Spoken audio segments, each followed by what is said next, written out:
All right, hello everyone. We are right at 10:30, so I want to go ahead and get the webinar going so we can get through as much as possible by noon and respect everyone's time.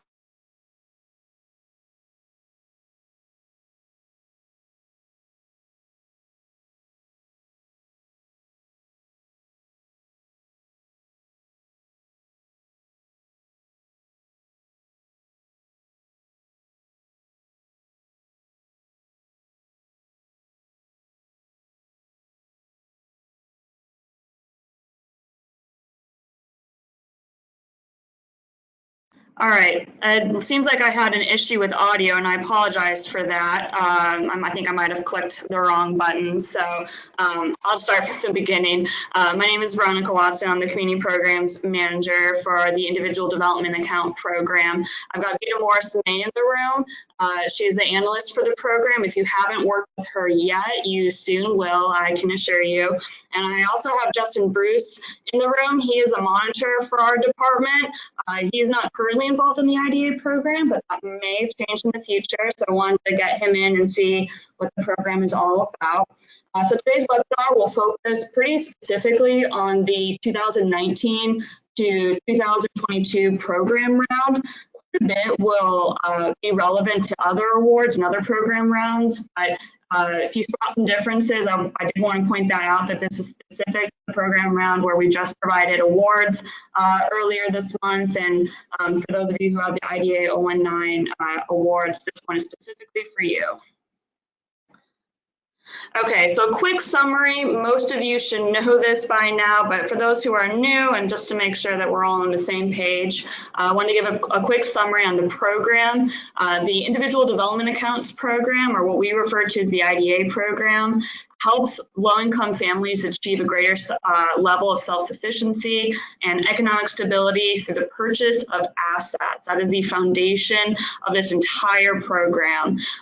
This was first started here in Indiana in 1997. It predates a federal program that we were actually able to use for almost 20 years to combine state and federal funds, but that ended in 2016. So for the 2018 and 2019 program rounds, we are just using state funding and we are just using state regulation. So a lot of the changes that you'll see with last year's program round and this year's program round are based on the fact that they're just using state regulations and no longer having to use federal regulations.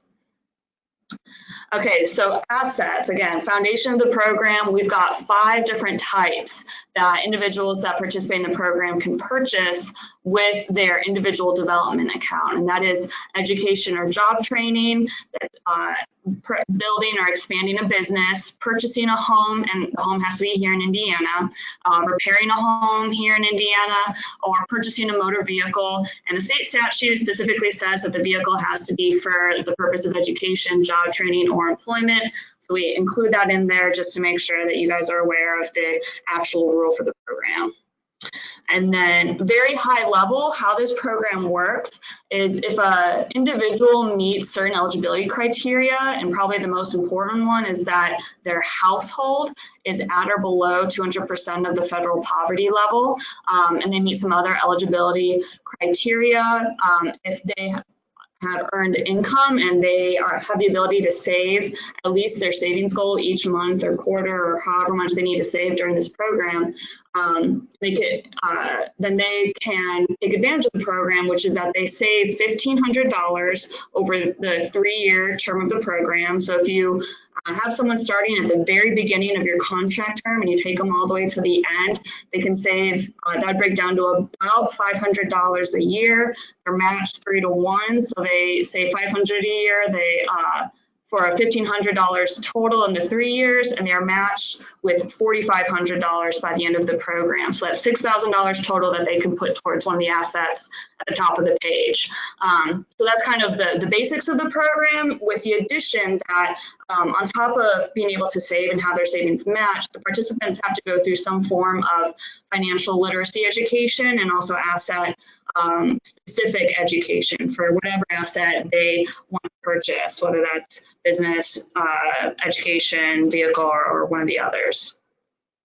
All right, so before we get into the meat of the program, one thing that I wanted to point out that I'm not sure everyone is always as aware of that they should be is that one, all of your organizations that have that an IDA019 award should have signed a contract with IHCDA. If you did not, please contact us. There's been an issue, but you all should have signed that with e-signature, and then we should have signed that, and you should have an executed copy of that agreement. I mean, that's important to have in general, but the reason I wanted to point that out is whenever you have a question about how the program works, what you should be doing, what you should be following, there's actually a line in the agreement that specifically points out that if there's ever a question about what you should be doing, especially if there is inconsistency in what you're being told or ambiguity, you need to first follow what the agreement says. That's what you signed, that's what we signed, that is a legally binding agreement for your grant award. So that's what you should follow first and foremost, followed by the program manual that we put out. Now, best case scenario, what should happen is that the program manual matches what's in the agreement. And the last year, there's an example where we had set the term of the agreements for October through September, but then the program manual has a program going from July to June. And so a lot of people were concerned that their agreements were actually going to end in June, not September. But agreement comes first, so always follow what's in your agreement first, and then what's in the program manual, followed by whatever was in your application. Those are what's listed in the agreement as what you should follow. And then I want to add on to that any guidance that we put out also needs to be taken in consideration after those first three, and then any other resources that we provide on the website. Now, one thing that we will be providing very shortly, but haven't been able to yet, is the appendix to the manual. For those of you who've done this program before, you will recognize this as being kind of a treasure trove of documents that we want you to use, ranging from your application, account withdrawal forms, guidance on how to do claims. It's nearly ready to share for this year's manual. We've just got 2 new documents that we are trying to finalize and get approved before we can share that. So for now, if you need any documents like an application for your participants, a withdrawal form, although it's pretty early in the program for that, you can go ahead and use last year's appendix. Just make sure that you put the correct program year or agreement number on that says 2019 and not 2018 when you put it into your participants files. So for all of that, once you go through everything, if you have a question or an issue and you can't find the answer in any of those resources, go ahead and email us at the IDA email. Both Vita and I have access to that. So it's only Vita that will answer. Every once in a while I'll jump in though, but we like to keep that separate from all the other programs that we manage. It helps us keep track of things. And then if you have any issues related to your claims or to the IHCDAONLINE system, which I will go over a little bit later, we want you to email the claims at IHCDA.in.gov email, because for most of your questions, if you've submitted a claim or you're trying to submit a claim and you're having issues with the system, we do not have access to that, and so most likely won't be able to help you. It's going to be our claims department that's going to be your best resource. So I want to put that out early, just make sure that we're on the same page on where you should look for any questions that you have. All right, so the way that I set up today's webinar, I try to keep in mind those who are new to the program. We had 4 new organizations join the program this year, which was much more than last year. So for those of you who are new, or maybe your organization has done this before, but you're new to the program, I wanted to keep an order of what you'll need to do to get your program rolling. And so one of the first things that you'll have to deal with is your prospective participants. Now I'm going to start assuming that you've already done some sort of outreach, that you have maybe a wait list of some sort, that you already have people in mind that you're hoping will participate in the program. If outreach is an issue for your organization, we'll be covering that in some in-person trainings that we'll be advertising next week, probably, if not maybe later this week. Where we'll be doing a little bit more kind of hands-on training with organizations and also some roundtables so that you all can share best practices. So assuming that you already have people in mind for this program, what you're going to have to do is accept a complete application from them. Now, there's several documents that go into the application. There's the actual application and some supplemental documents that we require, and all of those need to be turned in within 30 days. of the first document that was submitted. So you'll need to accept that. You'll need to review it, and based on what you receive at that time, you'll need to determine your participant or the applicant's eligibility. And then you'll need to make that determination, and you'll need to notify them of that determination within 7 days. Now, we've set that within recent years. It's a pretty tight turnaround, but we wanted to make sure that people that submit applications weren't in limbo for weeks on end. The application isn't too long. We've actually made it a little bit shorter this year. So we want to make sure that they were being considered at a fair basis and kind of as quick as possible, so that anyone that is applying knows pretty soon whether or not they'll be participating in the program. What you'll be notifying them is if they're eligible and can participate, if they need to go on a wait list, if they've been denied for some reason, or if one of those reasons is that they are ineligible for the program. You'll need to know that pretty quickly. If you do approve the applicant, then you'll need to sign a savings plan agreement with them, and then you'll need to have accounts set up for both your organization and for them. So breaking that down a little bit more. So I mentioned earlier that there were different eligibility criteria that are required to be met in order for someone to participate in the program. So here's the list kind of quickly given. Now, we go into a lot more detail in the manual, but given how much information we have to go through today, I didn't want to copy and paste from the manual. So definitely read your manual and find out what all we have listed under each of these criteria. But very quickly, as I mentioned, the household income for a participant has to be at or below 200% of the most recent federal poverty guidelines. Those change usually, I think, January or February. And in the last few years, they've been going up. So it's definitely in your best interest to keep an eye out for new federal poverty guidelines. But you definitely want to, even if your program round is 2019, but you're getting into 2021 and you're trying to figure out if someone is eligible, then you'll want to use the 2021 income levels if they're available at that time. So I just wanted to point that out. One of the state statutes, the criteria that lays out is that an individual has to have earned income. They can have other types of income and be a part of the program, but if they do not have earned income, they are not eligible for an IDA. They must also be a resident of the state of Indiana with a social security number that they have documentation for. They can never have had an IDA previously. Now, this has been a rule in the past, but I don't think it's been very clearly defined under that eligibility section. So we're making sure that it's highlighted pretty well now at the beginning, that if someone has had an IDA before, either the participant or the applicant or anyone in their household, we read the state statute as stating that an IDA, only one IDA can be opened for per household. So if someone in the past, whether like their spouse, a kid, or a parent, and that is still a part of their household, if they have an IDA in the past, then that particular applicant is not eligible. And then if you all have any other additional requirements, we encourage you not to layer on any or like too many additional requirements. But if you have requirements based on the areas that you serve or the populations that you serve, then they would need to meet those as well. I see that we have a question. Feel free to add questions throughout this webinar. I'm going to ignore them for now to try and get through as much as possible and then leave some time at the end to go through everything. So I just wanted to mention, I see that there's questions, but I'm going to wait till the end to get to them. All right, so here's the current household income limits.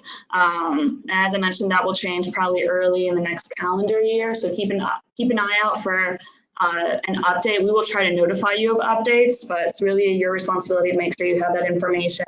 It's posted on, I believe, HHS's website. And then we do provide, as a part of the appendix that we will be posting soon, an income calculation worksheet that you can use to help calculate what someone's annual or monthly income is. And again, so earned income is one of the required eligibility criteria for the program. This is the definition that we use for earned income. It's basically any income that they gain from employment that is taxable. And within the manual, we have a somewhat comprehensive list of examples of what we consider to be earned income and examples that do not count towards earned income. All right, now I mentioned in the beginning that when you're accepting an application from a applicant, that there's the actual paper application, and then there's additional documents that they have to turn in, all within 30 days of each other. So these are the things that you'll have to accept. You need to accept some form of income documentation for the entire household. And again, the manual goes into a pretty deep detail on what kind of documentation we're looking for, so please review that. One thing that I wanted to point out is if a household member states that they don't have any income, they do need to sign an affidavit supporting that, so that we have that on, so that you have that on hand. And again, you can use the calculation worksheet that we provide to help you determine someone's eligibility based on income. They'll need documentation validating state residency, their social security number. And I'll point out here that one of the changes we made this year is that when you are accepting documentation showing the social security number, that only has to be for the participant. In previous years, we have required documentation of social security numbers for the entire household. That is no longer a requirement. We believe that was part of the federal requirements, but it's not something required by state. So you just need a social security number for the applicant, not the rest of their households. One thing that we also added this year was this no previous IDA account affidavit. It's kind of a terrible name, and I apologize for that, but it kind of states pretty clearly what it is. Again, in the past, we have had a rule where if someone's had an IDA in the past, then they can't have an IDA now, but it was never listed under the eligibility requirements. It was listed in other places in the manual. I'm not sure it was always being used or caught when determining someone's eligibility. So we're trying to put that to the forefront when considering someone's eligibility.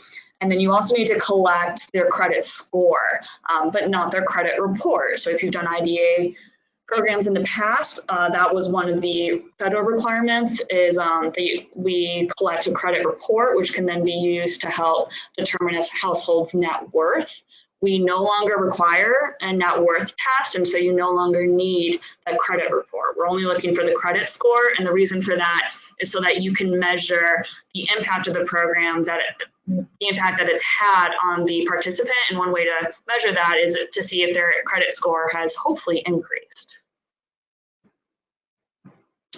And then I want to throw in here, I think this is really important, especially for those who are new to the program.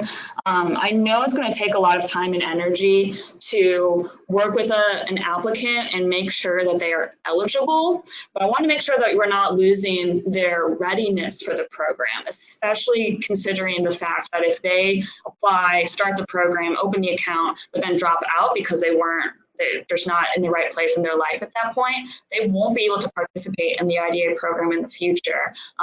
So definitely put some time and thought into whether or not an applicant is ready and not just eligible. And so some things that you can consider is if they have long-term goals, do they have a clear asset purchase in mind? Do they have stable employment? Are they aware of the training that they need to do and they seem up for completing it? We do provide an assessment tool in the appendix that provides some of these questions and additional ones that might help you determine if someone isn't necessarily ready, but just make sure you don't lose sight of that as you're accepting their eligibility documentation.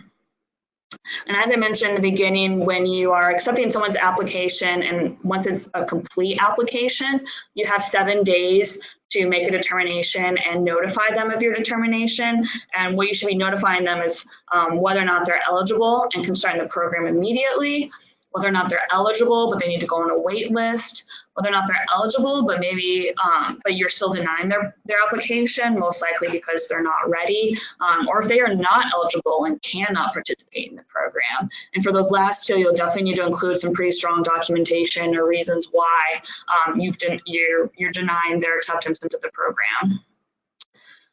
As for the wait list, the reasons that someone might be put on a wait list is either you have run out of funds or open accounts, but this person might be a really great fit for the program, so you want to keep their information so that if you get additional accounts in the future, or if someone drops out and you have an open account, that you can get them into the program.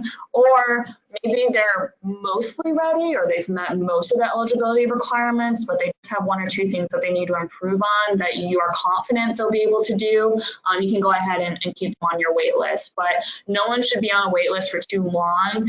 Once they hit the 6-month mark and they're still willing to be on the wait list and you still want them on the wait list, whenever they do end up getting into the programs, finalizing their actual participation, you will need to collect their income information and their credit score. And that's just because a lot can happen in 6 months or longer. We want to make sure that when you're collecting that information, that it's pretty up to date.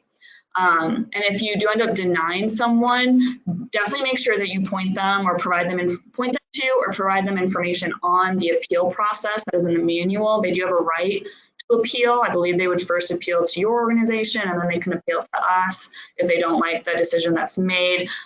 So make sure that you're providing that information and you don't get yourself or us into trouble by neglecting that. Now, if you end up approving your applicant, one of the first things you're going to want to do with them is sign a savings plan agreement. This is a really important document for the program.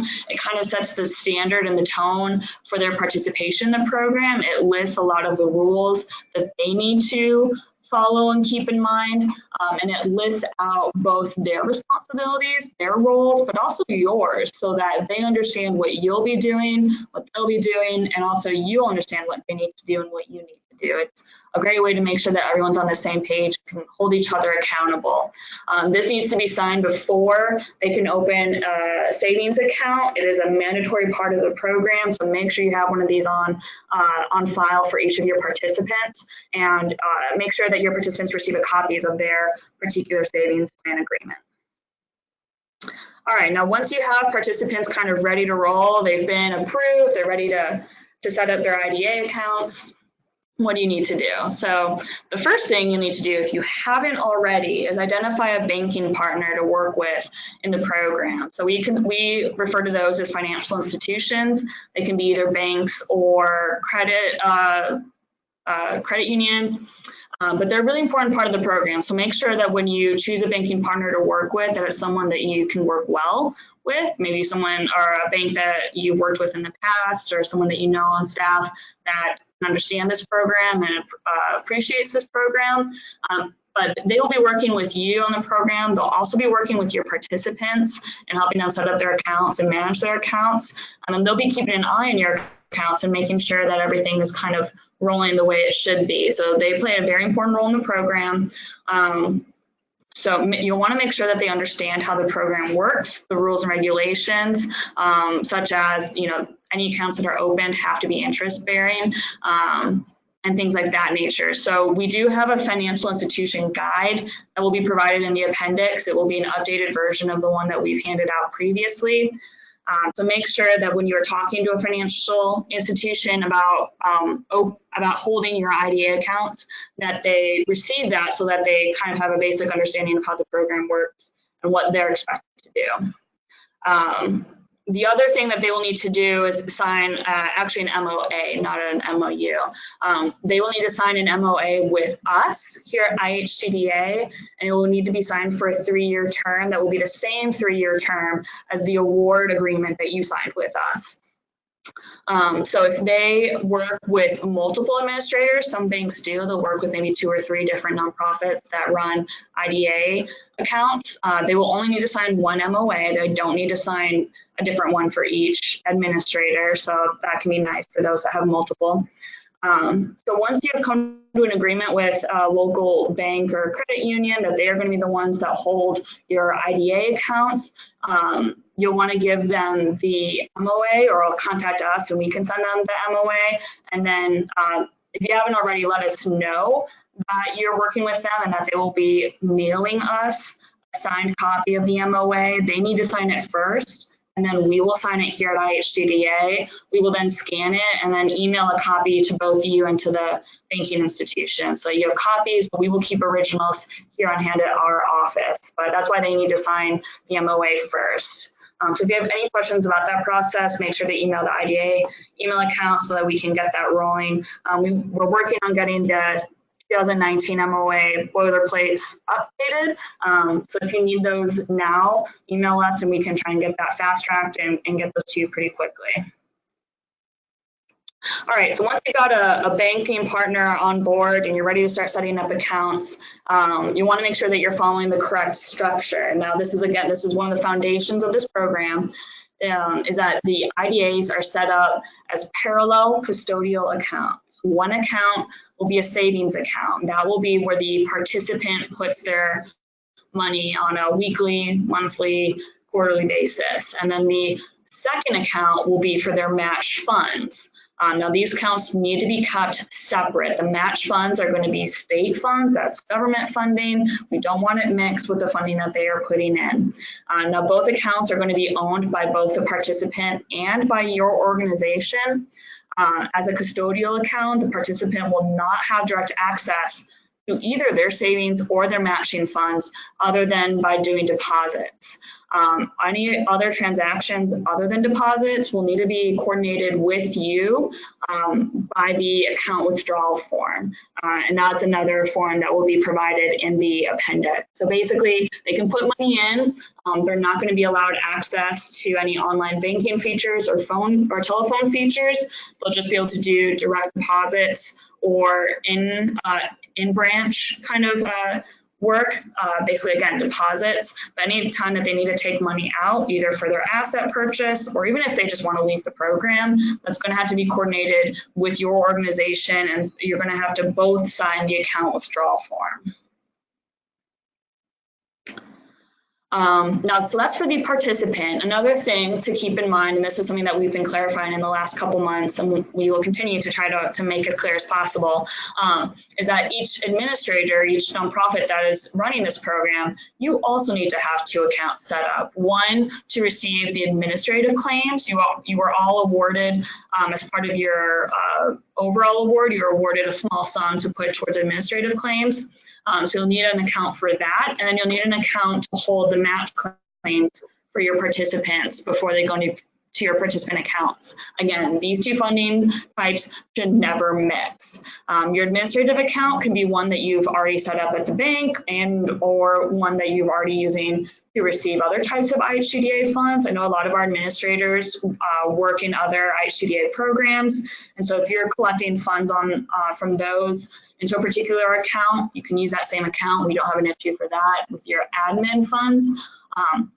But for your match claims, so when you send a claim to IHCDA for a claim for one of your participants or for multiple participants, when we send the funds, it can't go into your admin account, and we can't and really don't want to collect information on each individual participant's match account. So to make it easier in both cases, we're just going to have one account that we send all match funds to, and then from there, you're going to disperse the funds into the different participants' match accounts. We'll send the funds to the bank, and then you'll give the bank a list of all the different participant accounts and the amounts that need to go from your holding account into their participant match account. So I know we were having issues with this a little bit earlier this year. This wasn't necessarily clear. This wasn't made clear to me last year when I gave trainings. And so for those administrators who are a little bit newer to the program or maybe just been doing it a different way for a very long time, we need to make sure that we're following this way, that we're not sending match funds into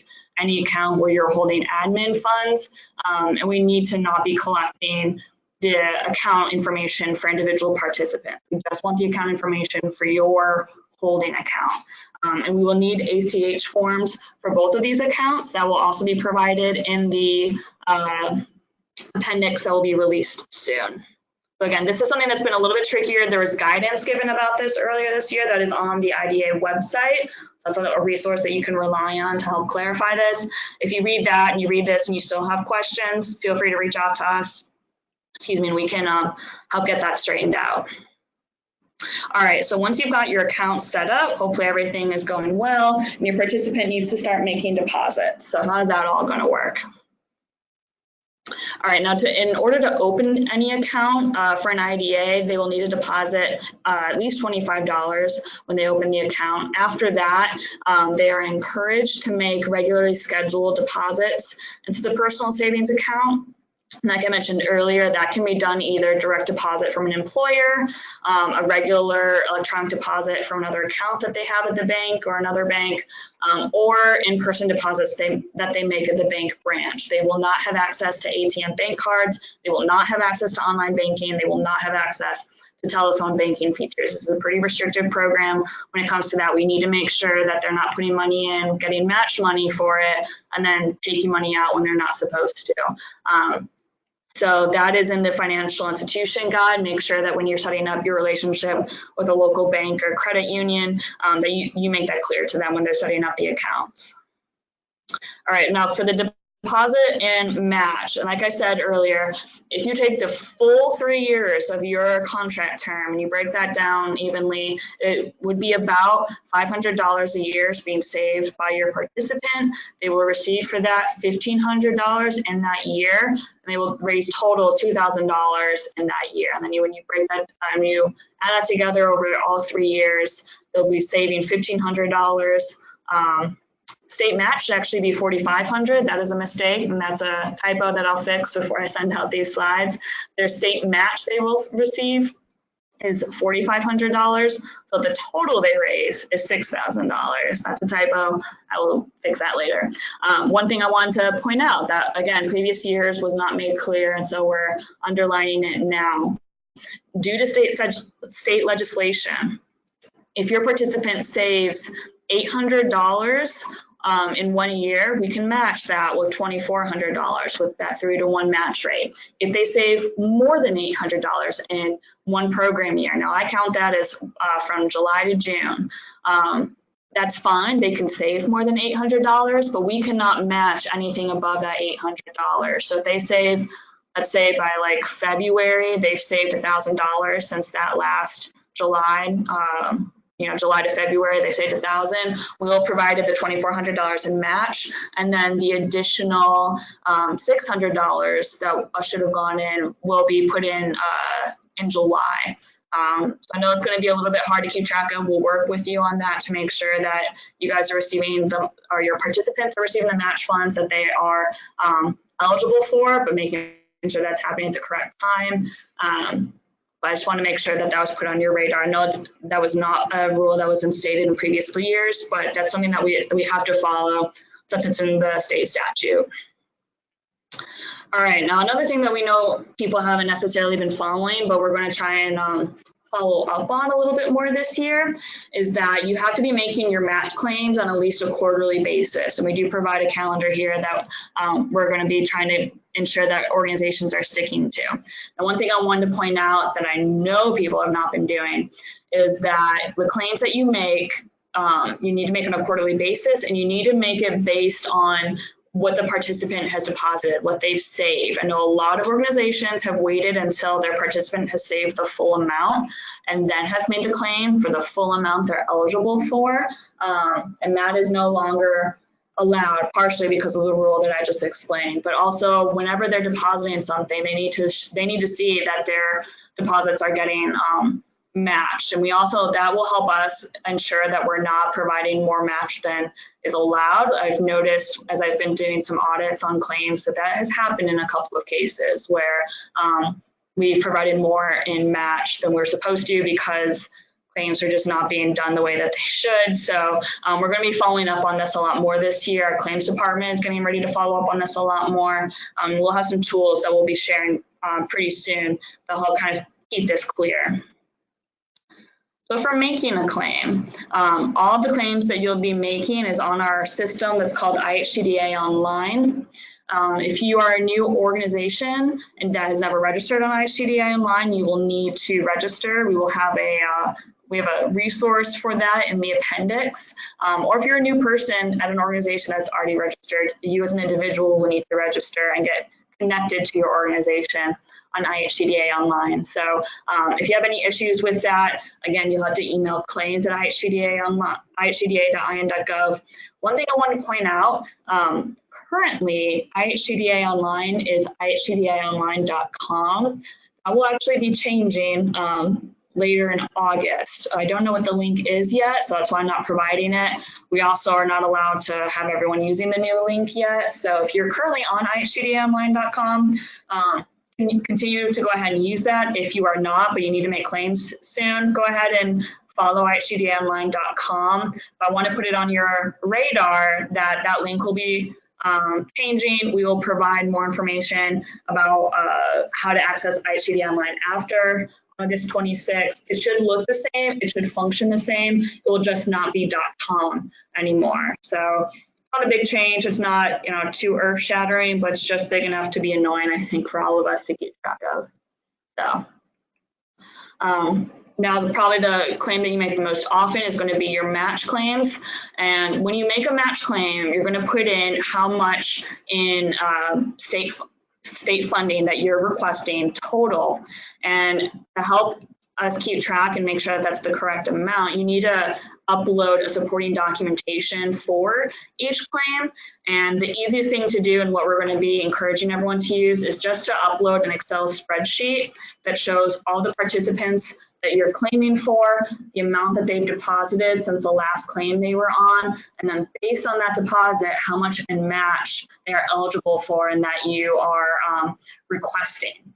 And then if you'd like, we wouldn't mind also seeing documentation showing the deposits, but that's not the big one that we focus on. We really need that Excel spreadsheet just to kind of break everything down. Now, I think a lot of organizations have already been doing this when they make their claims, which is great, but the format that they're using has been a little bit different across organization from organization, so it can be a little bit difficult for our claims department to know what to look for across all organizations. And we've also been noticing some other issues with claims, such as one participant getting match funds from multiple award years. That is not allowed. That should not ever happen. And we're hoping that with this new document that I'm currently creating and getting approved, I've had a couple organizations look at it already. So far, I haven't had any complaints yet. But it's a document that will help break down and show each participant then in such a way that will hopefully ensure that you don't end up accidentally claiming for a participant across multiple years or end up asking for the wrong match rate, which I've also seen happen. And because our claims department isn't as familiar with the different match rates and amounts that we use, they haven't caught those issues.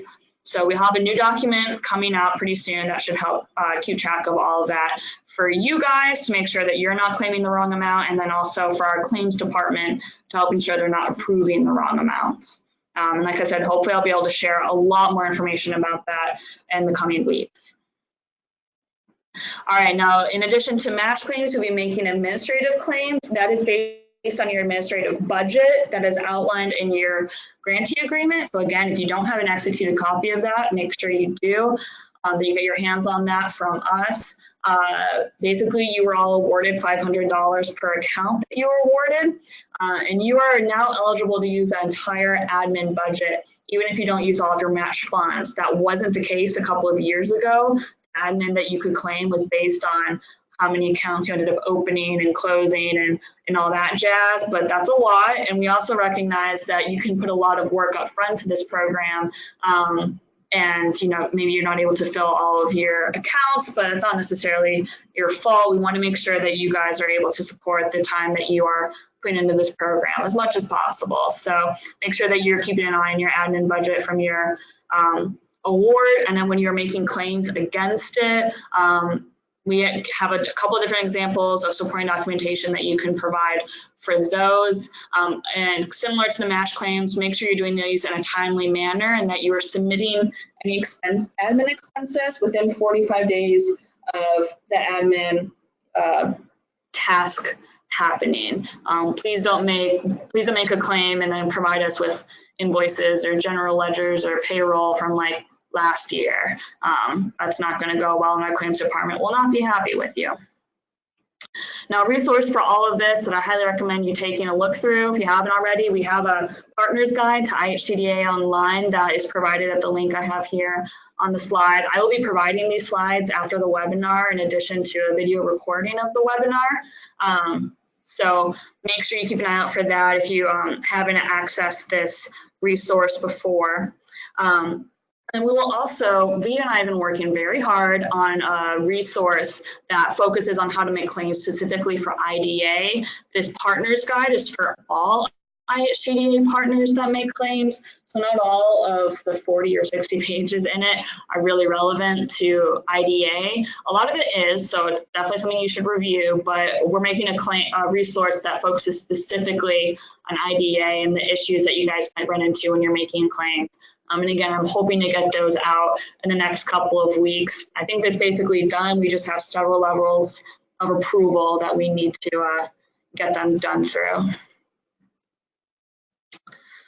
Okay, so once you have participants signed up, they've set up their accounts, they're making their deposits, and they're interested in starting to make withdrawals, how is that going to work for you? Well, the first thing that you need to understand and make sure that your participants understand is that before they can make any withdrawal, they'll need to complete their financial education requirements. So they're required to complete at least 6 hours of financial education training. We don't have a specific type or format that we require. The manual does have a list of topics that we would like to see in these financial education sessions, and as well as some curriculum recommendations.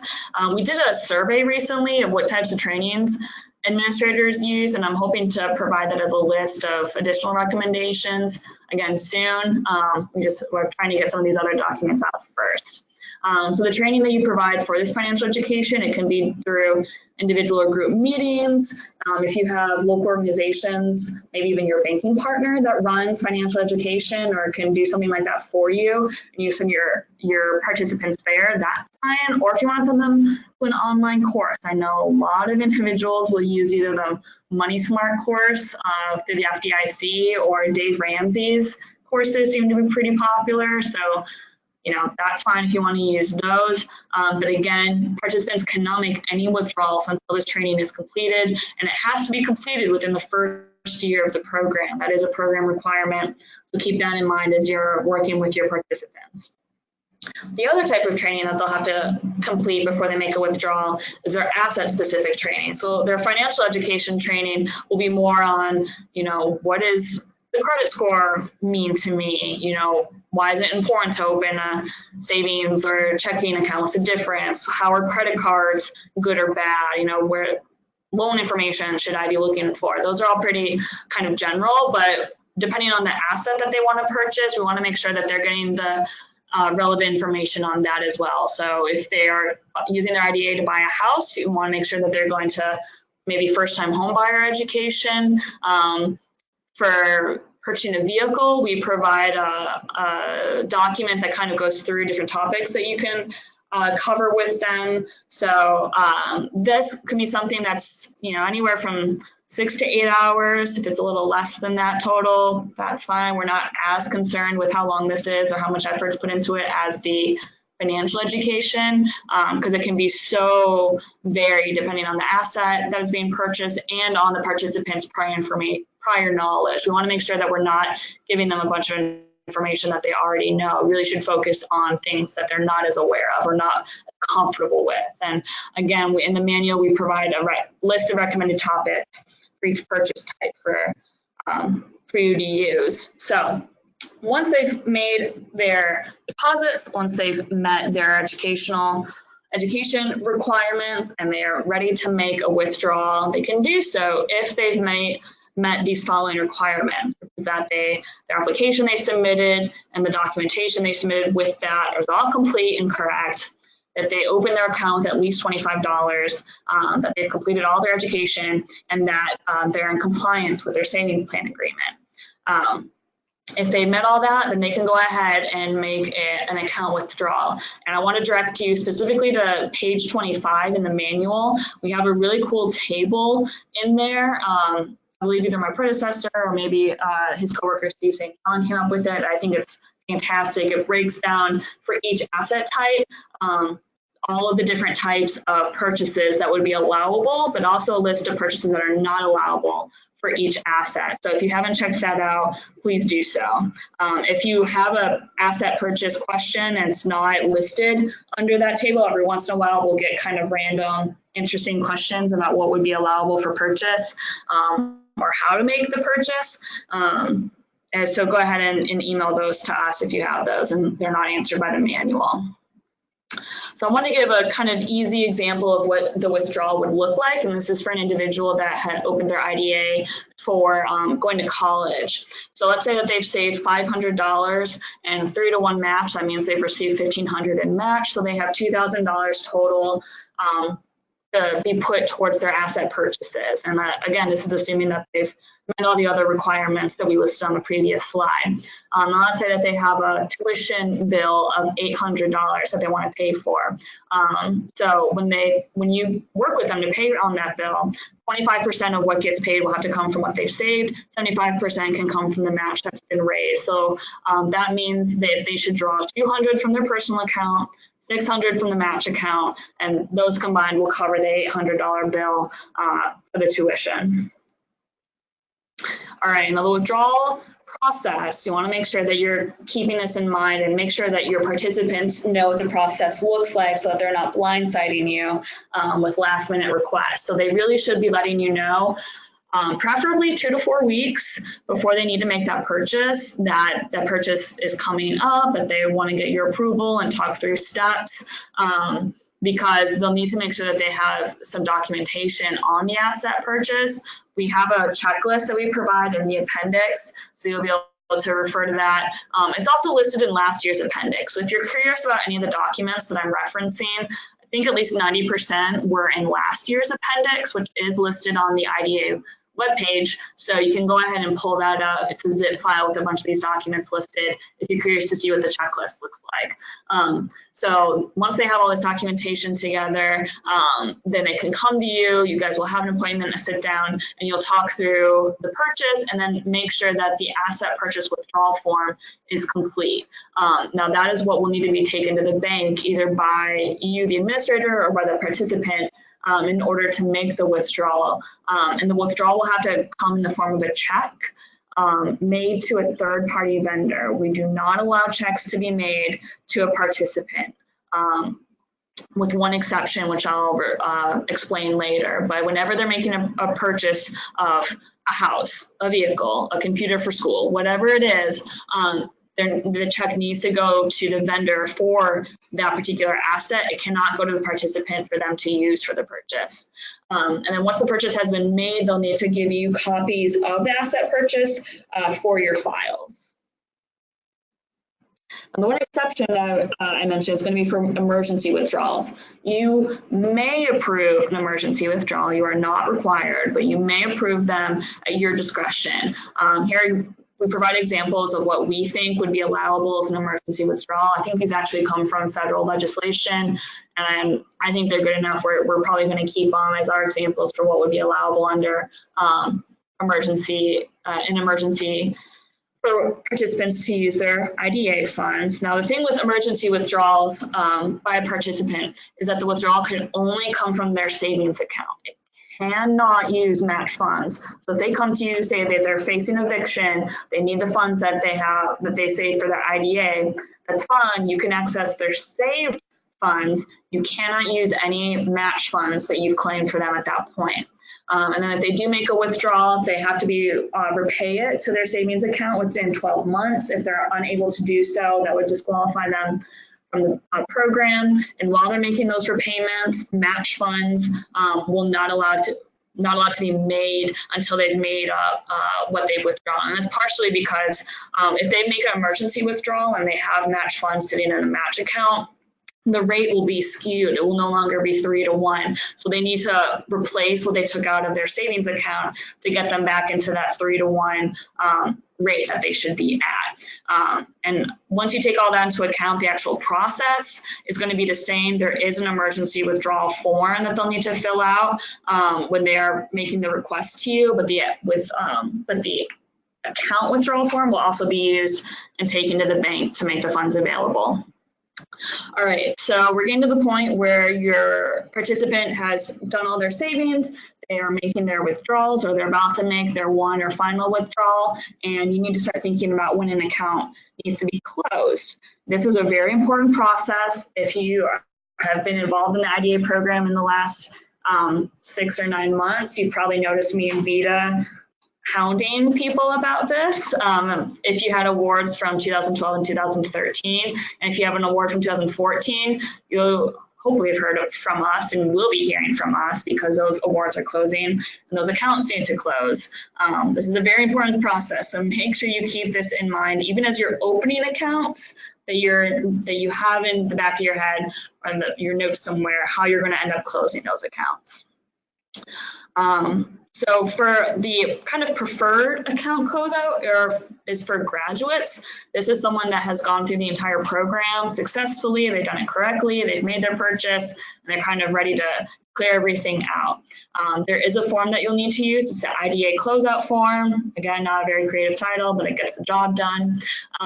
If they have any funds remaining in their personal account, and if they went ahead and made their purchase, but let's say they've got like $50 left from their savings and they don't really need to use it for anything else IDA related, they will need to have those funds returned to them. And then any funds that are remaining in their match account will need to be returned to us. This is very, very important. We are running into issues where accounts from older awards were not closed when they should have been. We're trying to get those closed out, especially from 2012, 2013, and 2014 here in a couple of months.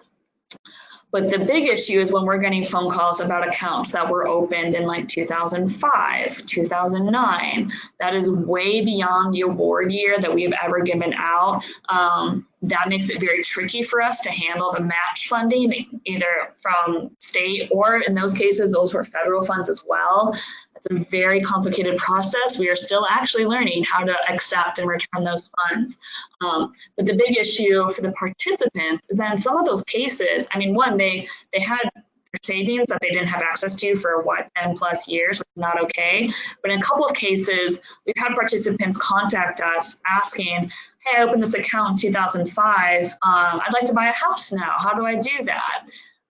In that case, she can go ahead and take her savings from that account, and if she wants to put that towards a house, that's fine, but she can't use match funds. No match funds from earlier than at this point, 2014, can be used to make an asset purchase, and I think that's very unfair to her to leave her under the assumption that because the funds are sitting there that she can use them. So we are trying to be much more diligent about closing accounts now and returning the funds to the state, and if they're older accounts, returning them to the federal source as well. And we'll be moving forward. We're trying to come up with tools that will help us and help you keep track of this, but we don't have this issue in like 2030 of accounts being open today, being still open at that date.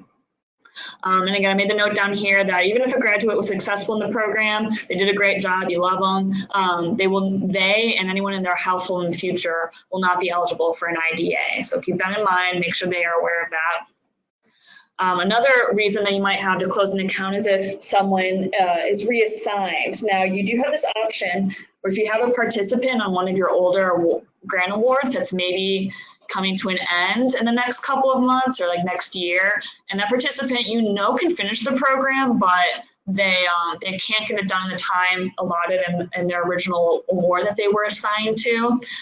If they have had like a life-changing event that has kind of kept them behind where they were meant to be in the program, you can go ahead and reassign that participant to a newer grant award. You can only do this for one participant per grant award. So you have 2019 awards right now. So for everyone that you sign up under 2019, you can reassign one without contacting us, without having to let us know. You'll have to make it clear in the claims that you're making, but you don't need our permission. If you want to reassign more than one person, you will need to have our permission to do that. So keep that in mind.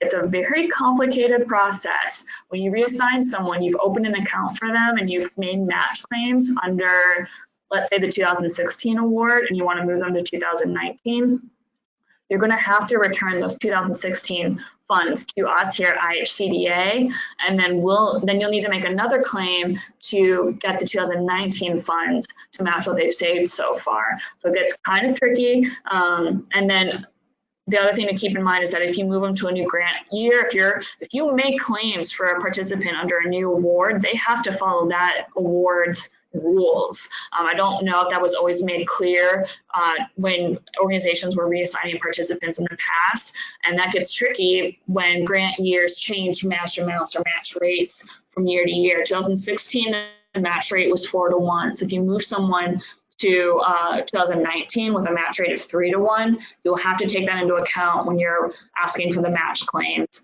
And again, that's something that we'll be keeping a closer eye on as well. And then when they make the reassignment, they will be taking up an account from that award year, and then you'll have an extra account from the award that they just came from. So all things to keep in mind and why we kind of discourage this unless it's absolutely necessary. And then the third reason why you would close an account is if someone did not finish the program, but they need to leave, whether they've done something they weren't supposed to, or they volunteer to leave because it's not working out for them, or if they're moving out of state. For whatever reason, they can't finish the program and make the purchase for their asset, they'll need to close the account with the IDA closeout form. And then again, same as the graduate, any funds in their savings account will need to be returned to them, and then any funds from the match account will need to be returned to us. And this is really important for these individuals. If they do not, even if they don't finish the program, just because they've opened the IDA account means that they will not be allowed to open another one in the future. Again, neither them or anyone in their household. So keep that in mind when you're accepting individuals into the program.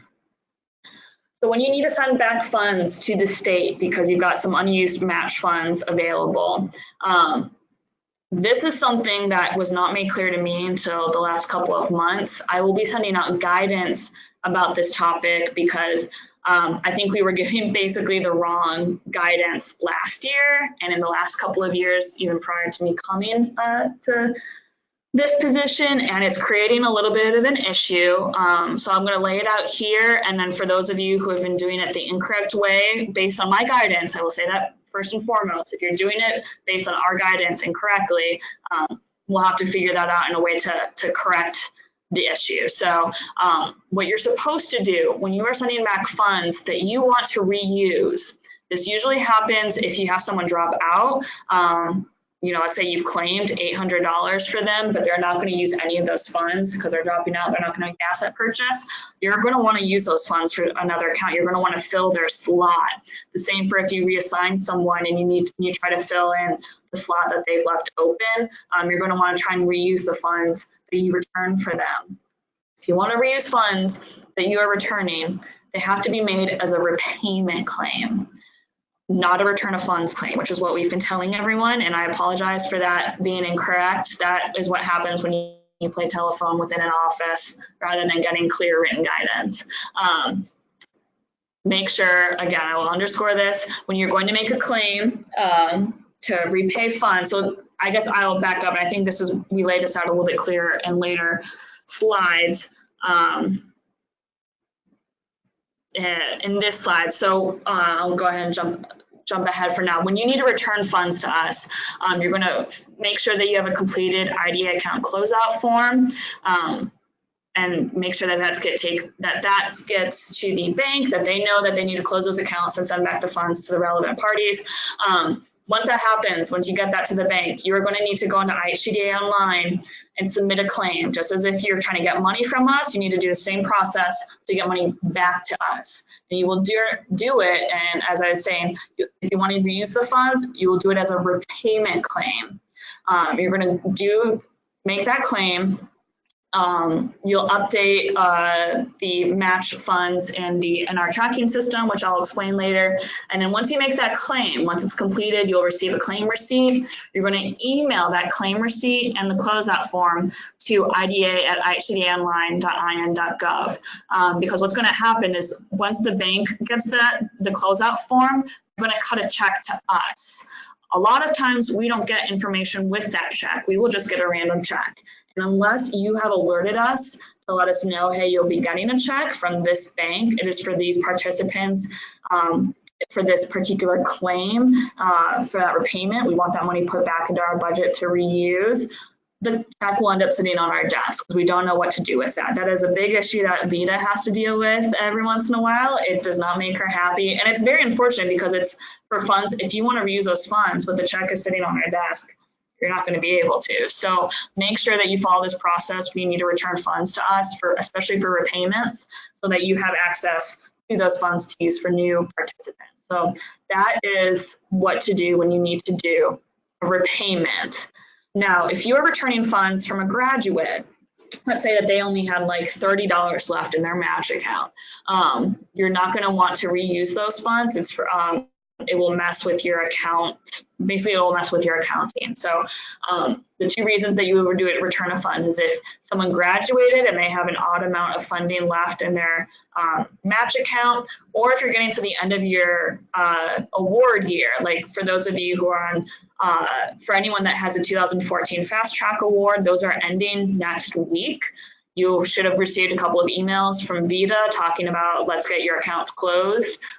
For those of you who are on the normal 2014 award, those are ending in September. You will be receiving a lot of emails from us about, hey, we need to close these accounts. Because your contract is ending, you will not be able to reuse those funds. So you will go ahead and do a return of funds claim. The reason this has been an issue in the past is we've been having everyone do a return of funds claim. And when you do a return of funds claim, you no longer have access to those funds in IHCDA Online. So you might think you have access to those and you've been opening accounts based on that.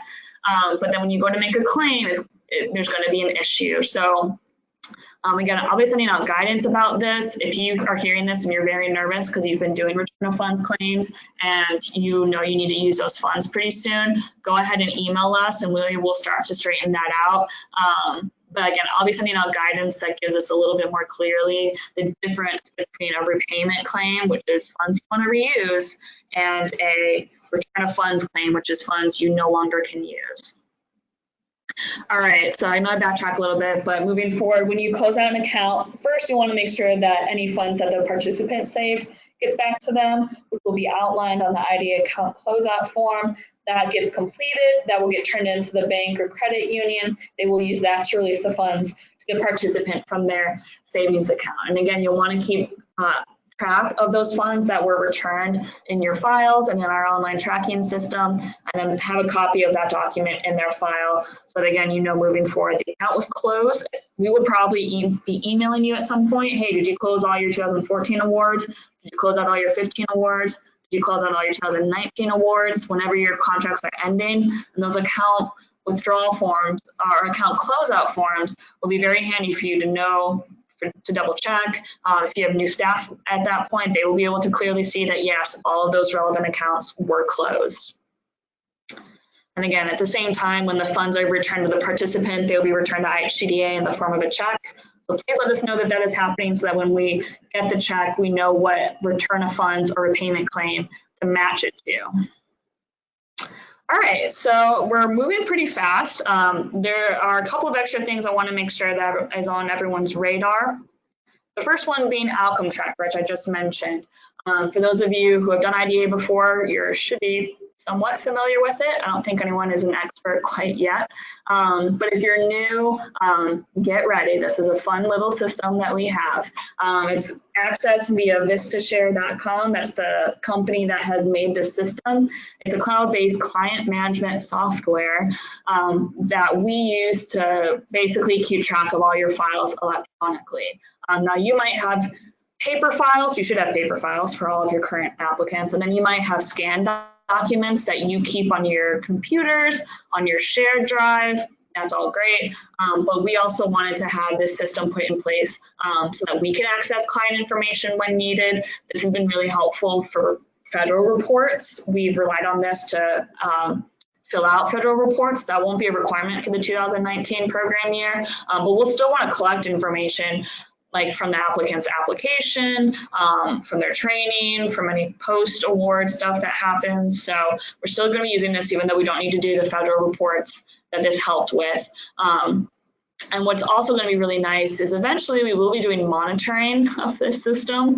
And so rather than having to go to each individual organization, each of your offices all over the state and start pulling files, we can instead just go into Outcome Tracker and pull all the same information that should be in the paper files that should also be uploaded into this Outcome Tracker system. So we've got plans for this, just haven't gotten around to quite putting it into action beyond the basics. So if you are a new administrator or you're a new staff member at a returning administrator and you'll need an account, you can go ahead and email us so that we can grant you that access. I will let you know, we've got a lot of administrators that are now using Outcome Tracker, which is great, but we'll have to start reducing the amount of admin accounts that each organization has. We used to kind of just approve everyone, but it'll now be 2 admin accounts per organization because we pay based on the number of admin accounts that we provide. And so we want to make sure that we don't run out and some organizations are denied access.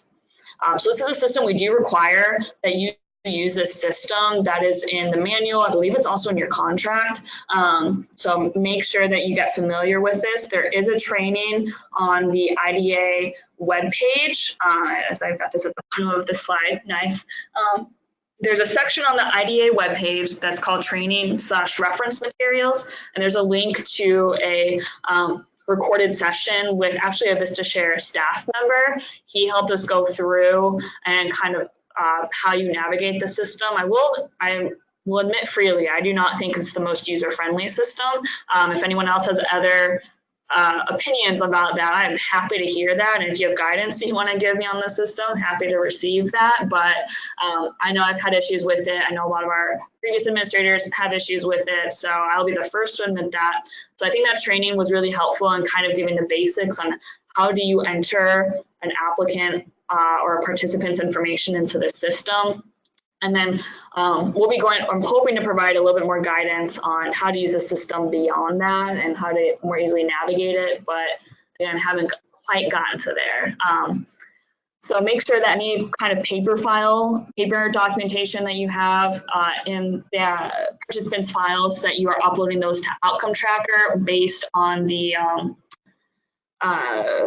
file format that we have in the manual, and then any other kind of case notes that you have should also be put into Outcome Tracker. All right, grant closeout. So this is related to closing out accounts. It's a very important process. Again, keep this in the back of your mind, keep this in your notes somewhere about how you're going to want to do this when your contract ends. So the way that this is going to work is all of your contracts end June 30th, 2022 for your IDA019 award. By that time, all purchases must be made, all accounts must be closed. That is your absolute end date. So keep that in mind for you and your participants. And then within 45 days after that, you'll need to make sure that you've made all of your admin claims, because all of your match claims should have been made by then. Any additional admin claims you need to make, and then any reporting that we're requiring will need to be submitted by then. If you will have an issue with this, if you want an extension, if, I don't know, anything else comes up, please let us know at least a month beforehand. We have awards closing this month from 2014, and I know people have just started reaching out like in the last week about wanting an extension, and that is very difficult for us to have that fast a turnaround, because that's work that both we and our legal department have to do, and we have a lot of other things going on. So keep an eye on the term that is written within your agreement, which for the IDA019, the term of the agreement ends June 30th, 2022. That is when everything needs to be completed by. If you have issues with that, please let us know by like May 2022, if not before then. All right, so as I mentioned, it's vital that you enter all the correct information into Outcome Tracker. That is where we pull some reports on like the demographics and progress of the program. We've also been requesting account status reports. That's been kind of critical for us to take an accounting of IDA accounts. I know on older awards, not everyone was using Outcome Tracker, and so we've been using these basically Excel spreadsheets to have full lists of all the accounts that have been opened, making sure that they're all closed when they need to be, information about how the funds were used, if they were used at all. We are taking these account status reports and we're actually rolling that into the claims document that I mentioned earlier that everyone will be using to submit match claims. And so if I can get that rolled out and everyone is using it correctly, we actually won't need these account status reports anymore. Claims document will have all of your accounts listed on it. So we won't have to have these awkward, twice or 4 times a year requests for you to kind of go back into your account status reports. The claims document is something that you should be filling in consecutively throughout the year. And so it should be an easy thing for you to share with us when we need an accounting of your IDAs. All right, so I don't want to go too much into this. I want to put this on your radar, and I think this is something that we will be covering in our in-person training a little bit more, but it is critical that you maintain your participant files in basically a way that is readable for any future staff, that's easy to navigate, and that's very clear of what each file has or is maybe missing. You should be going through your files, or someone on your staff should be going through your files periodically and making sure everything is the way it is. And then, as I mentioned, we will be going through files that are provided in Outcome Tracker, and so we'll be making sure, we need to make sure that, or you need to make sure that we can basically understand what you're putting into your files. We have a couple sections on this in the manual, so I suggest you read through that and make sure that everything looks good. This is critical not just for how you're managing your program now, but in case you ever leave and someone else comes on board, or if you get some extra staff assistance, it is critical that they are able to understand what you did and didn't do with any particular participant, that they don't lose track of participants. Again, we don't want accounts from like 10 years ago that are still open and a participant thinks they can still use. So it's really important that you keep good participant files, and that you have some internal controls in place. So again, you should have basically like standard operating procedures that are written down somewhere, if not in multiple places, that outlines how you run your IDA program, and if anyone were to come in and take it over, that they know how to run the program. And again, we go into a lot more detail on this in the manual, and I think this is a topic that I saw there was some interest in some among administrators, things like quality assurance, internal controls, these kind of like good management practices. And so I'm hoping to cover this at least a little bit at those in-person trainings. All right, so one of the last things I want to do is, for those of you who have the 2018 manual, just like last year, we've made some changes from the previous manual. I don't think there's too many big things, but for those that were big changes, I want to put that on your radar so that you know to treat participants differently. So the one thing I'll clarify here, especially for anyone who's new to the program, the way that this program works, it's a tad confusing, is that when a new manual comes out, you do not implement that with all of your participants. What happens is when you take on a new applicant or a new participant and you are filling out their savings plan agreement, at the top of that savings plan agreement, you need to put in the grant number, the grant award that they are being tied to. And whatever grant award that is, that grant will have its own manual. Those are the rules that you need to follow. So if you are opening, like you have open accounts, let's say on your 2016 award, and you just income qualified someone, they're eligible, you're ready to get them set up, you want to get them an account and you want them to use your 2016 open account. So you put the IDA019 award number on their savings plan agreement, and then you use that manual for the entire time that they are participating in your program. So when you're opening an account for a participant and you want them to be tied to the 2019 manual, make sure you have that on their savings plan agreement. Write that on any documentation you have for them, just to make it very clear to you and any other staff members that even in 2020, 2021, 2022, that they follow the 2019 manual for that particular participant. So that's why it's really important to track changes between manuals and know that these changes will only apply to the 2019 participants. Anyone you're using to fill accounts from 2018, 2016, 2015, this does not apply to. So I know they can get very confusing. If you have questions about that, please let me know. But just remember, tie participant to an award, use that awards manual for that participant the entire time they're in your program. All right, so now that we've got that hopefully clarified, I wanted to provide some information on the changes that we made to the manual. So a big one is that we no longer need social security numbers for the whole household. We just need it for the participant. The other thing that we've added that is household based is that everyone in the household has to sign a no prior IDA affidavit. That should all be capitalized. The no prior IDA affidavit will show us, and will again show future staff, that no one in that household has had an IDA. This is something that they're all signing and agreeing to.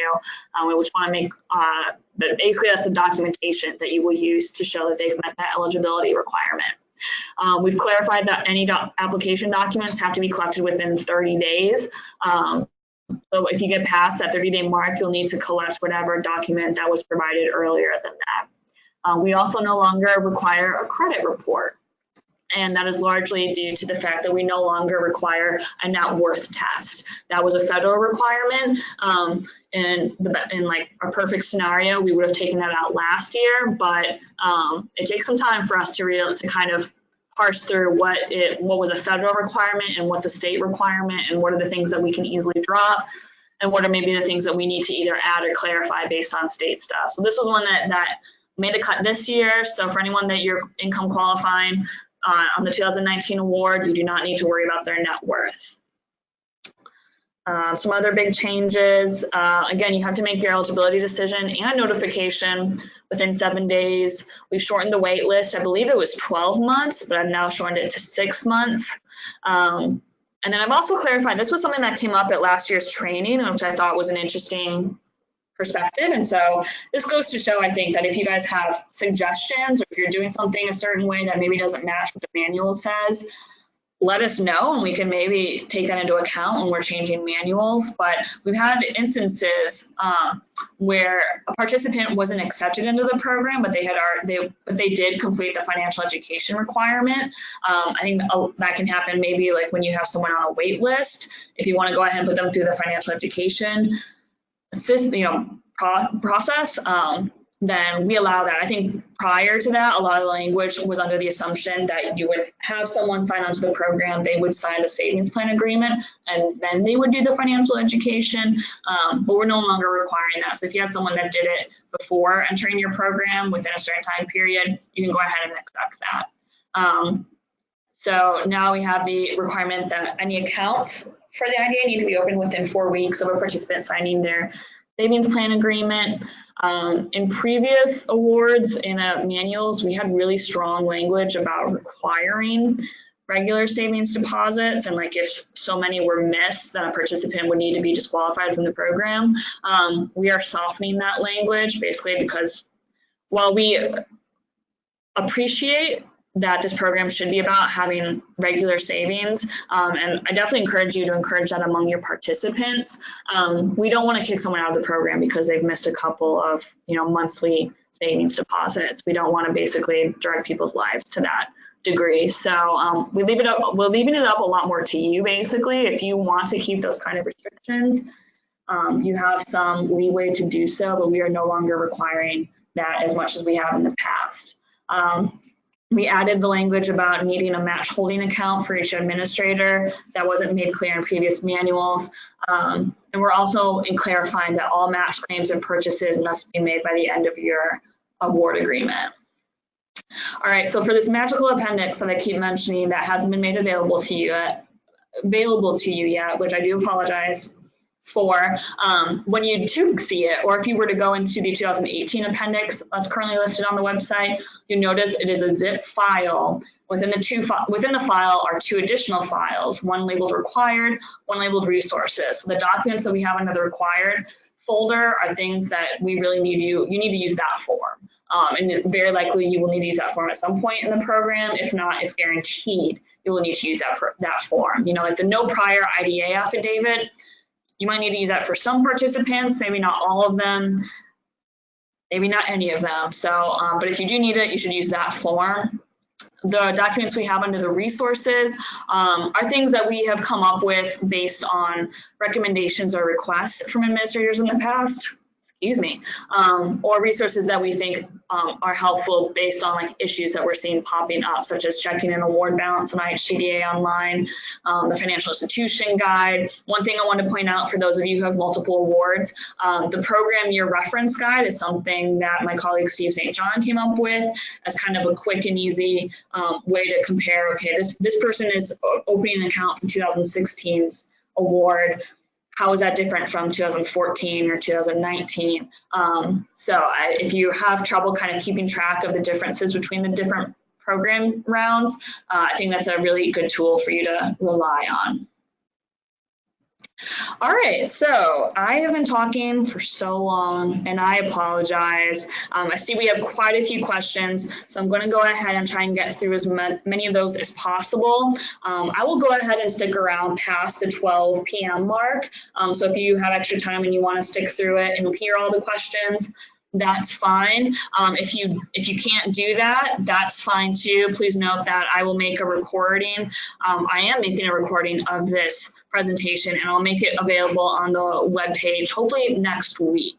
I'm actually going to a conference later today. I think that happened last time I did a webinar. I ended up doing a conference right after, which was a little bit annoying, but hey, can't be helped. So let's see what questions you guys have. Feel free to add more. Like I said, I'll stick around basically as long as there are questions getting posted. I will try to answer those if possible. If I can't, I'll take note of your name and try to respond to you directly or post guidance to the webpage so that everyone has access to it. Okay, so I've got a question that says, I'm not sure what it's referring to, so if you can add additional detail to a question that you've asked, if you think it might be a little unclear, I would appreciate that. It's asking, is that any type of IDA account? I used to work for a private agency that offered IDA accounts. Would these be included? And I'm not sure what that is referring to. I'll try to take note of your name and reply to you directly via email. If you're maybe no longer on the line or can't provide any additional detail, but yeah, I'm not sure what that is referring to. All right, next question. Is there a letter for determination already created, or is that something that our agency should create in-house? I do believe that we provide an example letter. It might just be an approval letter, so if you need a denial letter, I don't know if we have a form for that. I haven't looked through that part of the resources side of the appendix in a few weeks. So go ahead and check that out. Again, look through last year's appendix if you need a determination boilerplate letter now. Like I said, I'll be making updated versions available pretty soon. If anyone has a determination letter, either approval or denial or waitlist or whatever else you use to communicate with IDA participants that you think is pretty cool, maybe you came up with it and you're just really proud of it, or one of your staff members came up with that you think gives really good information and you'd be willing to share that, please go ahead and share that. Email that to IDA@IHCDA.gov. We can maybe use that to create additional boilerplates. I love sharing resources, and hopefully everyone here is open to that to make sure that we are all doing well in our IDA programs. But yeah, go ahead and check out the appendix under the resources side. I think we have a couple of boilerplate letters or resources. I just can't say exactly what they're for at this moment. All right, so regarding readiness, clients do not have to go through financial literacy. Okay, so hopefully I addressed this question when I was going through the manual updates, but this question is asking when a client has to go through their financial literacy or asset specific training. So if they do that before you sign them up for the program, that's fine. I think I gave a time limit on that within the manual. You know, if they did like financial education 20 years ago, I would encourage you to send them through that financial education again, either while they're on a wait list or, you know, after they've been signed up already. If they haven't done it and you sign them up and you open an account for them, they have to have both types of training done within a year of them getting enrolled in the program. But they can go ahead and do the training while they're on the wait list, or maybe they're telling you that they're interested in the program, but they're not quite ready to do an application. Maybe, you know, 2 months from now they will, but you have a financial education course that they can go through while they're getting, you know, their application ready.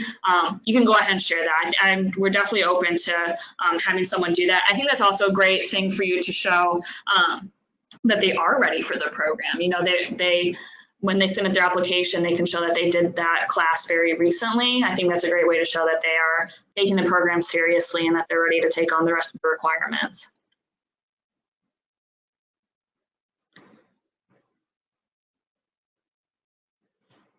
Okay, so I have a question about the max annual match and whether it should be aligned to calendar year or program year. I have set it to be aligned to program year. I do not appreciate, and I sometimes run into this in my other programs, actually IDA tax credits. This has become an issue where we run the program, let's say July to June, but there's a particular requirement that's on a different calendar, whether that's January to December, maybe it's on the federal calendar, which is October to September. I find that incredibly confusing. I don't understand. If it's 12 months, it's 12 months. So I've lined it up. So the max match that you can provide in any 1 year of $3,400 to a particular participant, that is based on program year. So that is July to June. And actually the claim, hopefully the very magical claims document that I will be sharing soon, I hope it's very useful. I think it will be. We'll actually have a column that specifically calls out how much a particular person has received in match since last July. So that will help you kind of keep track of that particular requirement. I just have no interest in keeping track of 2 different yearly requirement timelines. So the max match is based on program year, is not on calendar year.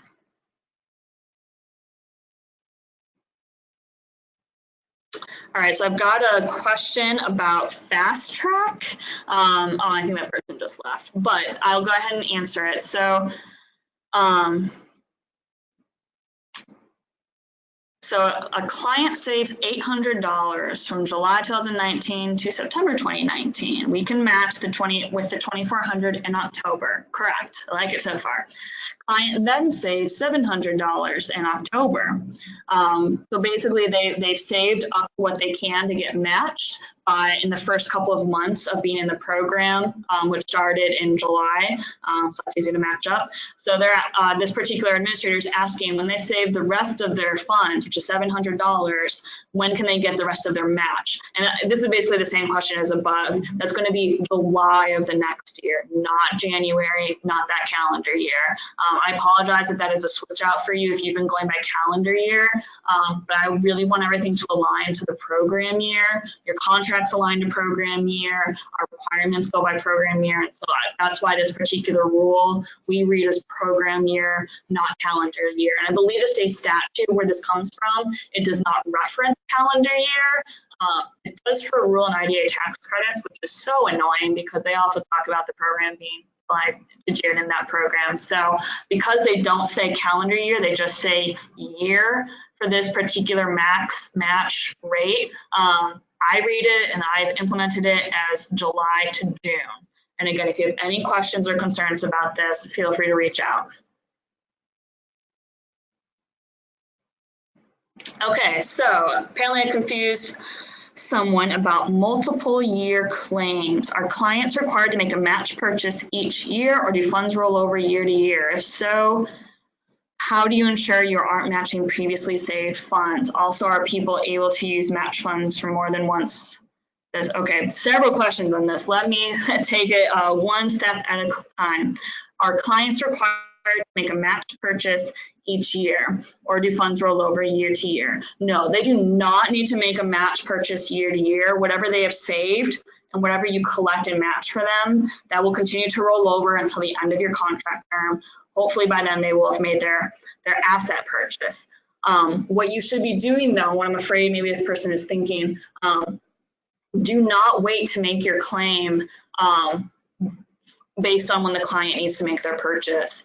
As they are saving, make your claims. And that's why it's really important to do the claims on a quarterly basis, not, you know, oh, I need to make a claim this month, 5 months later, do it then, 2 months later, do it then. Do it on a quarterly basis. And when you are providing the information in the claims document that I have set up, and really anything you provide to claims, which is what you should have been doing already, when you should lay out the participant's name, how much they have saved, and then how much they get in match. How much they have saved, that is the amount that they have saved in this last quarter or in the since the last time you've made a claim for them. Do not provide information, or if you do, if you provide information about what they've saved total, that needs to be kept separate from what the claim is based on. So when you make a claim amount, it should only be on what they've raised since the last time you made a claim for them. Hopefully that is somewhat clear. If it's not, again, reach out to me directly. And that's why we are going to be taking a closer look at making claims on a quarterly basis and having it more clearly laid out. This is how much the person saved in this quarter or since the last claim. And then here's what they've saved total and what they've been matched total, so that we can make sure we're not going over the total match allowed, because that has been happening on at least one or two occasions I have come across. And so I'm trying to create a document that keeps it all very clearly laid out for each participant, what they've saved for this quarter, what they're supposed to get matched for this quarter, what they've saved total, and what they've been matched total, making sure that we're not going over any max allowed. So slightly separate question. Are people able to use match funds more than once for the same asset? Yes. And actually, that's a really great question. And that's why the example withdrawal I gave was for education.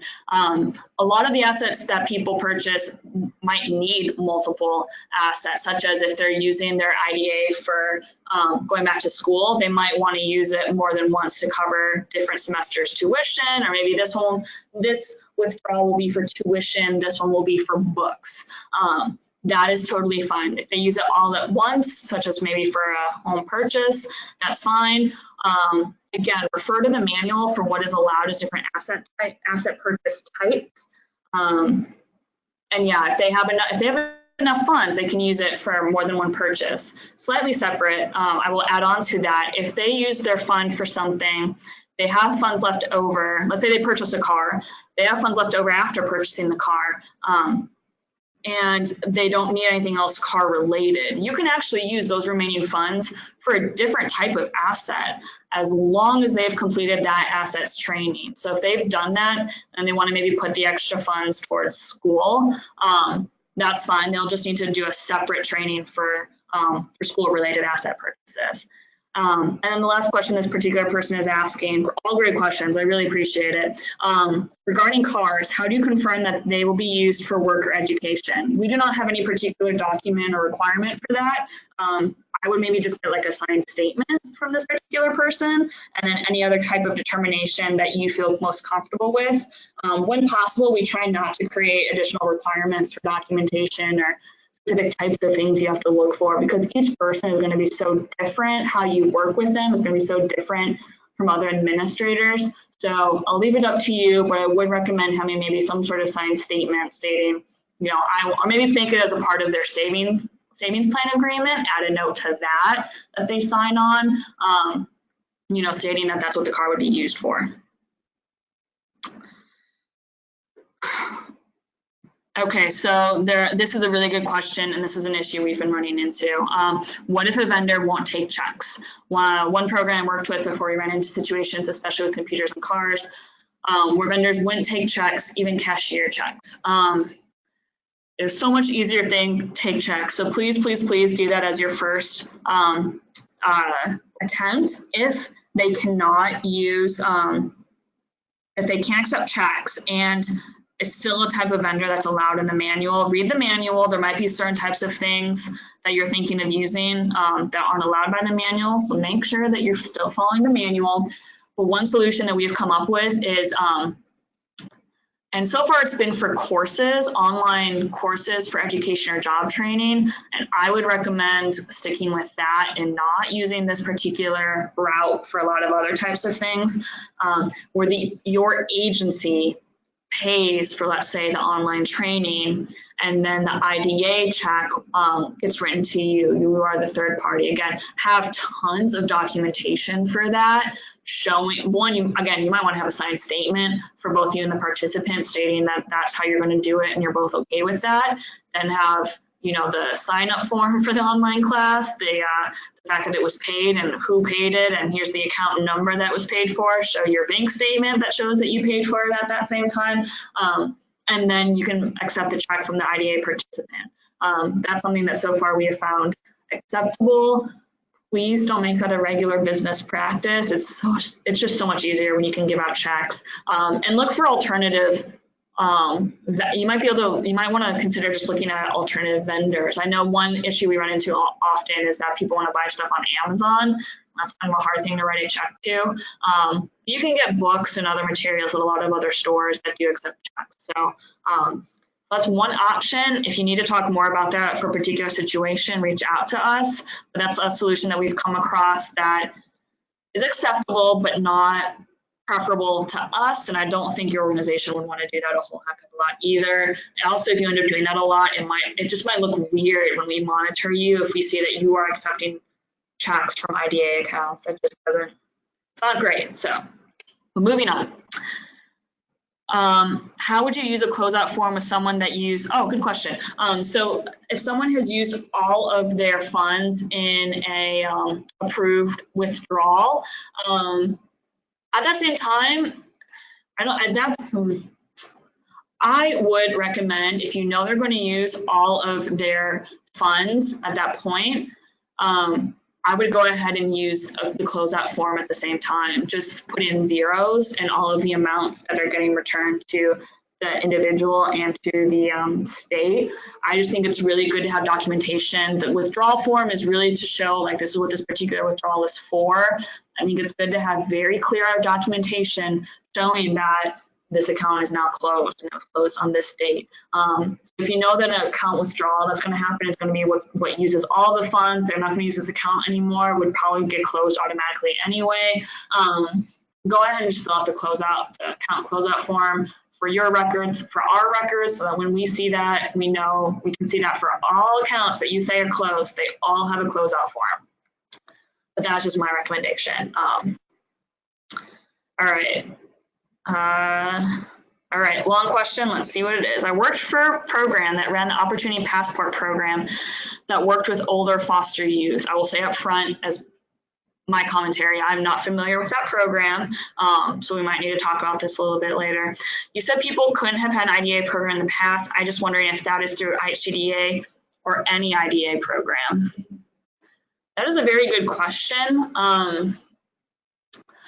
And I will maybe talk to my legal department about that. If I were to take a stab, I would say if they open, you know what, I don't even want to take a stab at that. That's a really good question.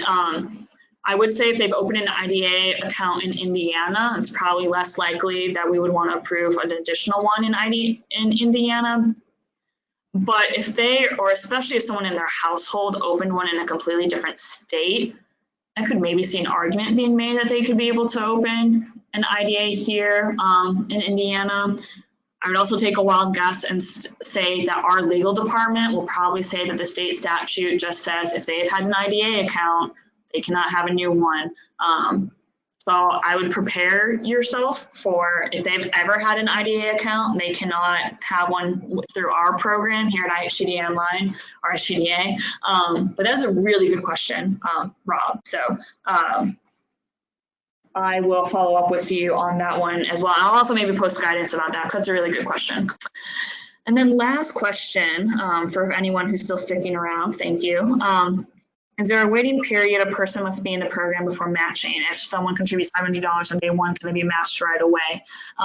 Yes, to your question, or at least yes to the second question. No, there is not a waiting period for when they must be in the program in order to get a matched claim.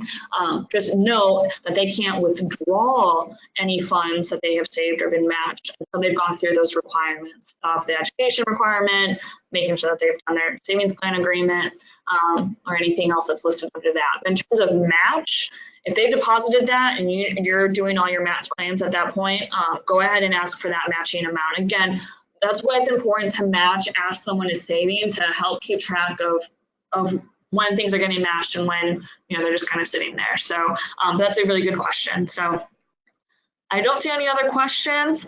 I hope this has been very helpful. I hope I've kind of clarified at least some of it. I will make note of the two questions that I couldn't answer up front. The big one being that if someone has opened up an IDA account outside of IHCDA's program, or I would hazard a guess, more likely if someone has opened up an IDA account outside of Indiana, does that still disqualify them from the program? And I will give additional guidance on that to come. But otherwise, I'm going to go ahead and close up shop. Thank you all for joining today and for sticking around if you stayed to the end. It looks like a lot of you did, which I appreciate. As I've mentioned a couple of times, we will be hosting an in-person training or series of trainings. I can go ahead and tell you the locations will be in Logansport, here in Indianapolis at our office, and then in Bloomington. I would have loved to get either further out to the edges of the state, so I'm sorry for those of you that still have to drive, but we tried to make it so that you would have to drive less than 2 hours or right around 2 hours, and we would have, you know, less than 2 hours. I think in both cases it'll be about an hour or an hour and a half. We will also be starting the in-person trainings at 10 a.m. So don't worry about having to leave your hometown at like 5 a.m. or having to stay at a hotel overnight. I don't want to have to put you guys through that. So we will be giving out the dates on those trainings and how to register for those trainings very shortly. We're hoping to have a morning training focus on kind of the administration of the program, maybe going into outcome tracker, how to make a claim, some of the other kind of hands-on issues that we've been noticing people struggling with. And then at the end of the day, I would really love to have a series of roundtables so that anyone who's new to the program can hear from those who are more experienced. Anyone who's more experienced, if you've been struggling with something and would like to hear a fresh perspective, I'm really excited about that opportunity. So overall, I think that the trainings will be good. So just keep an eye out for those. I will hopefully send out registration links in the coming weeks. So keep an eye out for that. And then it does look like we have an additional question, so I'll try and answer that. With previously closed accounts, such as a participant from the 2010 award year, if they were non-graduate and not closed until 2017, should documentation list the actual closure date of 2017? Okay, so this is a good question, and I appreciate that you're taking this into consideration. Any documentation that you have showing that an account was closed should have the actual date that the account was closed. Now, some of you, if you're an administrator that has older awards, or you had older awards at some point, and you come across accounts that or you're still open and you need to close them, make sure that when you close them, you're putting on the date as the actual close date, not the date it should have been closed. Things happen. We realize even now that as we're trying to get accounts closed, we will still continue to find hidden, weird accounts that you are not aware of, either because you just lost track, or in a lot of cases you weren't there as a staff person. And I know this program has been kind of hard to keep up with, especially on awards. Older awards, for those of you who are new, older awards were 5 years long. That's a long time to go through and kind of keep track of accounts, especially if you have staff turnover at your agency. It's one of the reasons we've shortened our program year to 3 years. Yeah, so anytime you close out an account, make sure you keep documentation from when the account was actually closed, not when it should have been closed. And that should be fine. So good question though, appreciate that. All right, so that should be it. I will go ahead and stop rambling. As I've mentioned several times, one, make sure you are reading your manual. Also make sure you're reading your grantee agreement and you know the terms that you and my boss's boss signed on for. And then if you have any questions about anything at any point, if something wasn't answered to your satisfaction in this presentation or anything else comes up, go ahead and email us at IHCDAONLINE or IHCDA.in.gov. We'll be happy to work with you. So I'm going to go ahead and jump off. Thanks again, everyone, for joining us today, and I look forward to working with you all in the future.